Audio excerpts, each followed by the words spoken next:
Hello everyone. In this video, let's talk about influence. Actually, we are living in a world full of influences. Without those influences, we can't be who we are now. So we grew up in an environment, in a family. So the people around us keeps influencing us. Their behaviors, their attitude, and their ideas can be picked up by ourselves. The languages we learn as our mother tongue or as the second language. And also, in this time, the age of internet, we have so much information to receive, to read, to process every day, right? Emails, social networks. So we are influenced to grow up. And when we grow up, and we are still continue to be influenced in all kinds of ways.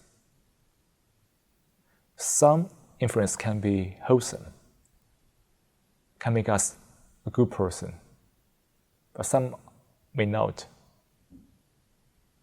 So when we influenced not in a proper way, we might encounter a lot of internal conflicts, negativities.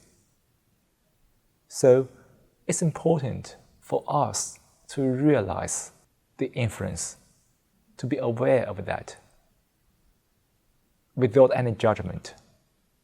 Just see it, to understand the influence.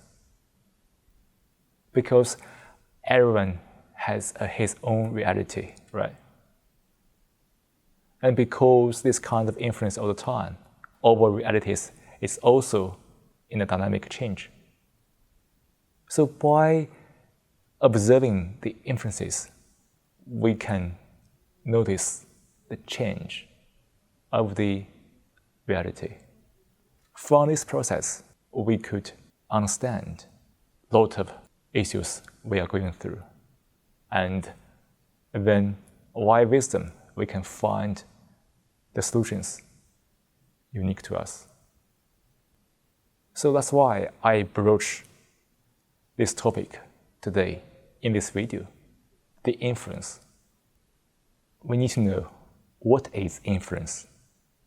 So first, let's look at it from the perspective of biology.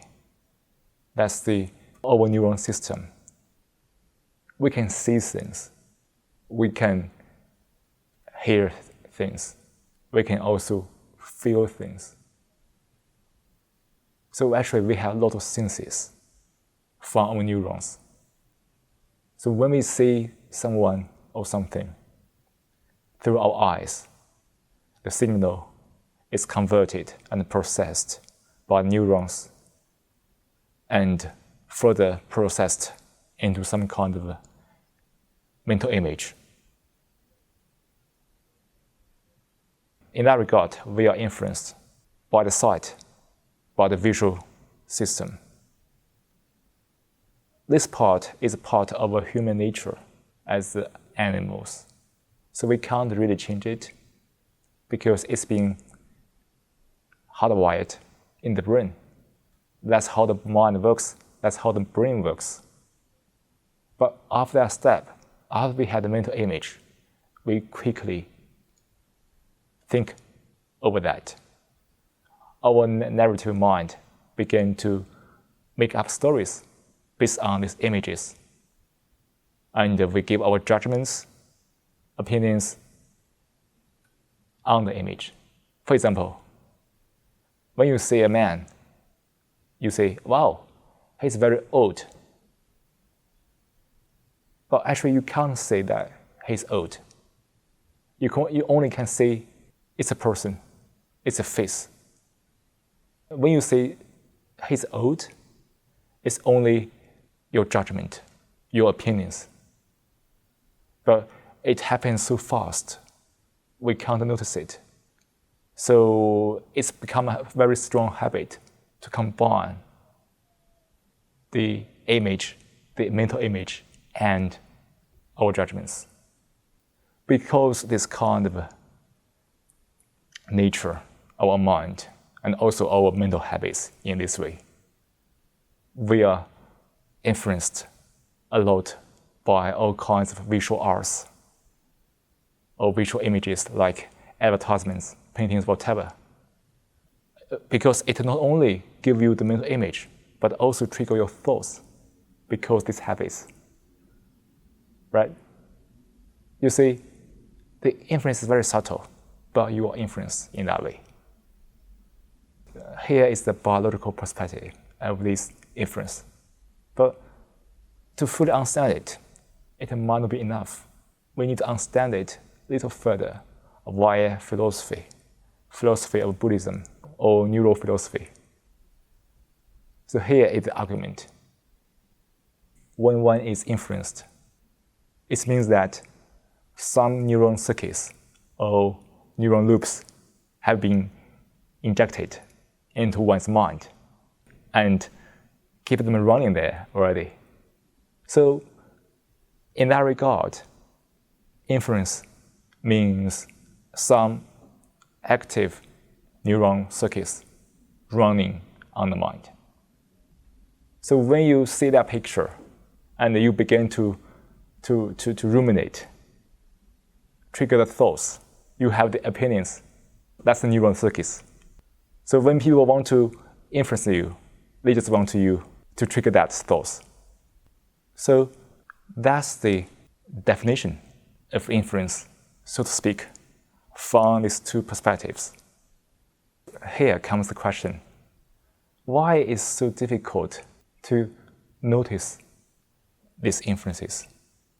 We have a very busy mind in the modern life. We have so many things that trigger so many thoughts, and all those thoughts correspond to many neuron loops, many neuron circuits, which they are actively running on the mind. It's more like a party you are organizing.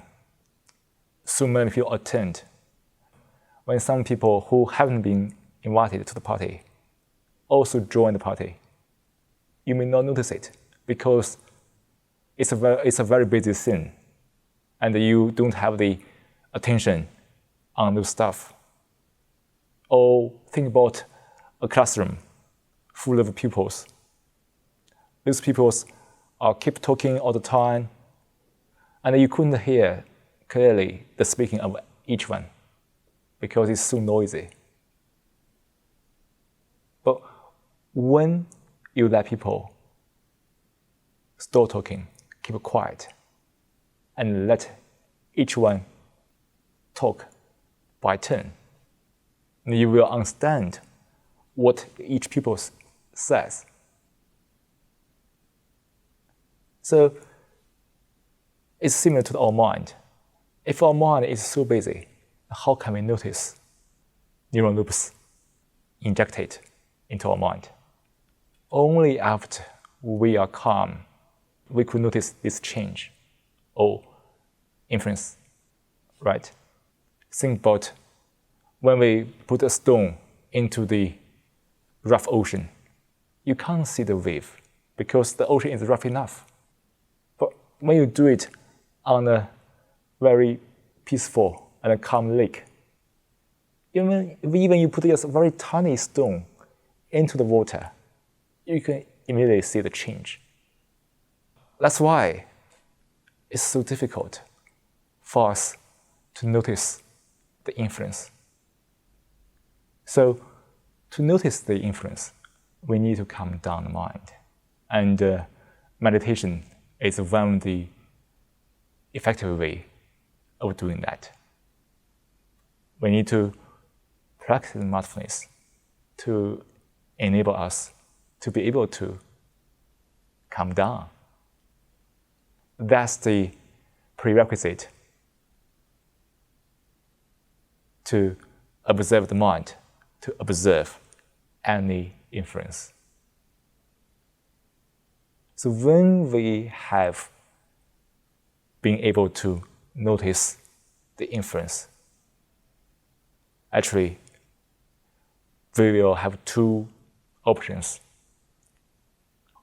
The first one is to be influenced. The second option is to not be influenced. So when you decide to go for the first option, you don't have to do anything because we are always influenced. But second, when you want to not be influenced, you also need to rely on mindfulness. That is called non-reaction. Non-reaction means that not care. Don't mind it. Don't care about that. When you don't care about that, you won't be influenced. So just like what we do during the meditation, when the thoughts pop up, we just continue focusing on the breath. Let the thoughts come. Let it be. Let it go.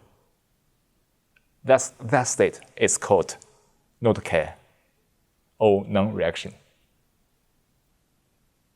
So to be able to not be influenced, we need to use mindfulness, use our wisdom to not react to the influence.